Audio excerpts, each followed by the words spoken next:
So you can't make this stuff up.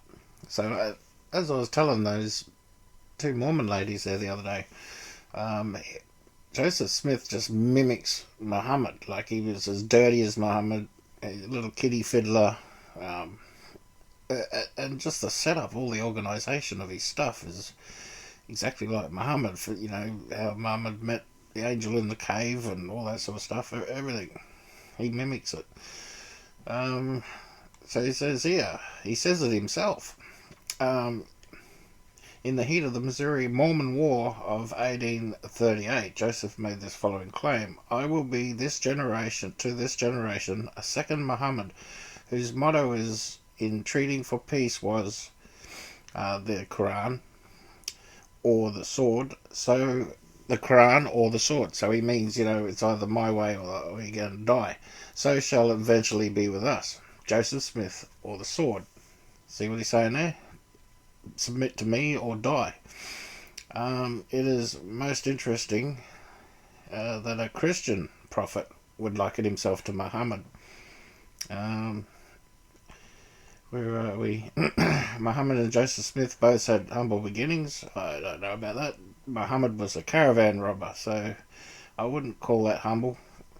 Um, Both prophets claimed to have angel visitations. They're using the word prophet loosely, and received divine revelations to restore pure religion to earth again. Muhammad was told that both Jews and Christians had long since corrupted their scriptures and religion. In like manner, Joseph Smith was told that all Christianity had become corrupt. Both prophets created new scripture, which borrowed heavily from the Bible, of course, but with substantially new spin. In his Quran, Muhammad appropriates a number of Bible themes and characters, but changes the complete sense of many of the passages, claiming to correct the Bible. In doing so, he changes many doctrines, introducing his own into their place. In like manner, Joseph Smith created the Book of Mormon, much of which is plagiarized directly from the King James Bible. Yeah, and I was going through that book there, and I could see where he's just copied and pasted verses from different chapters and just put them together in a patchwork quilt. I was just like, I could see it. I was like, wow, he's just whacked bits here and there, and he was having a good time. Like when I was talking about him and his mate there, Cowdery or whatever, they were saying, hurry up and finish your book, and he's just like, okay, and he just slapped it together. The last bit, he just slapped the last bit together, so they just whacked all the passages in there. Yeah, and as part of the new spiritual spin, both prophets saw themselves as prophesied in Scripture. Saw themselves. Um, Muhammad saw himself as a continuation of the ministry of Moses and Jesus, and Joseph Smith saw himself as a successor to Enoch.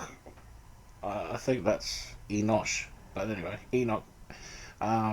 Melchizedek. Joseph and Moses. Joseph Smith actually wrote himself into his own version in the Bible by name. uh, yeah, both prophets held their scripture as superior to the Bible.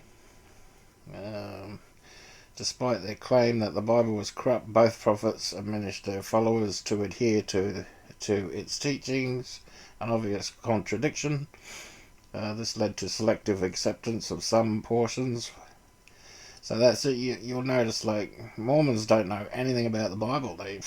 These Mormon girls, every time I mention passages in the Bible, they just look at me blankly. They don't know anything. Both Muhammad and Joseph Smith taught that true salvation was to be found in their respective religions. Those who would not accept their message were considered infidels, pagans, or Gentiles. In doing so, both prophets became the enemy of genuine Christianity and have led many people away from the Christ Bible. Both prophets encountered fierce opposition to their new religion and had to flee town to town because of the threats on their lives. Both retaliated to this opposition by forming their own militias. Both ultimately set up their own towns as model societies. Yeah, unclear successors. Muhammad taught that Jesus was just another long line of human prophets, of which he was the last. He taught that he was superior to Christ and superseded him. In comparison, Joseph Smith also made the following claim: I have more to boast of than any man ever had. I am the only man that has ever been able to keep a whole church together since the days of Adam. A large majority of the whole have stood by me. Neither Paul, nor John, nor Peter, nor Jesus ever did it. I boast that no man ever did such work as I. The followers of Jesus ran away from him, but the Latter-day Saints never ran away from me yet. Well, I mean, it shouldn't be laughing at that, but my goodness, this is how you fall from heaven and get smacked into the ground like lightning, right? That's got Satan written all over it. Oh man, it's unbelievable. And people stood there and nodded to that. That drivel. Yeah, what a sad man. Oh, no wonder they killed him, right? That big crowd got this fella. Good job too. They got to him because he's messed up all their lives. He got to their kiddies. He's a kiddie fiddler. And he's getting all these young teens and pre-teens apparently. Like teen, I'm thinking 13, 14 or whatever. He's getting them all pregnant and leaving all these families with destroyed. And his mate had like 6 kids and 5 of them died, so they're useless parents. Is one that he started the bank with. I forgot his name, Cowdrey or whatever. Yeah, alright. God bless.